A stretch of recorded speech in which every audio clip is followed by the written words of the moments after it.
nakikilala ko si Mama. Yun din palagi yung sinasabi niya na dapat daw ikakasal kami ni Lolong noon. Hindi ko alam eh, pero lagi yun yung napapanaginipan ko eh. Hindi ko naman alam eh. Hindi ko alam kung saan nanggagaling yung pero... Calm down. Calm down. Totoo. Dapat ikakasal na kayong dalawa. Dahil inagaw ko niya sa akin. Inagaw ko niya. Inagaw? Oo. Dahil siya ang gusto ng nanay at ng kaibigan mo para sa'yo.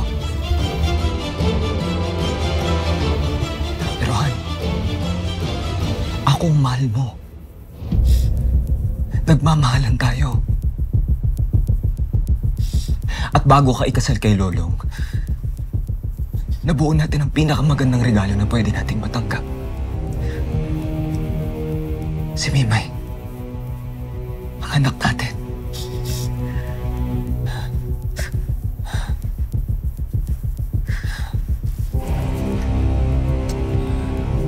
Sa dami ng pinagdaanan ko, sa'yo lang ako kumakalma, Elsa. Gaano ba katagal na panahon ang kailangan mo para makita yung Lolong na yan? Pero boss... Pero... Puro ka dahilan.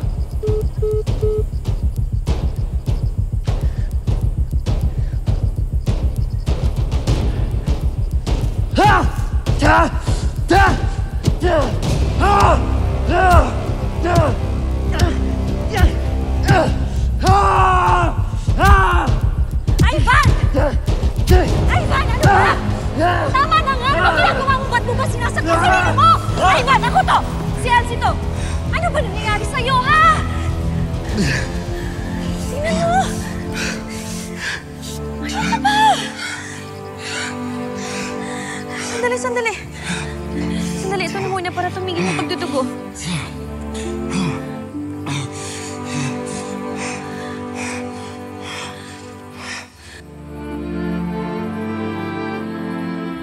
Okay ka lang ba?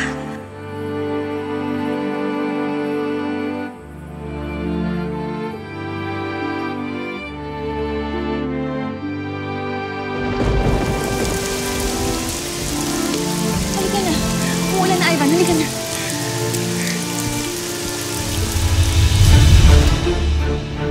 Hindi ako papayag na makuha ka sa akin ni Lolo.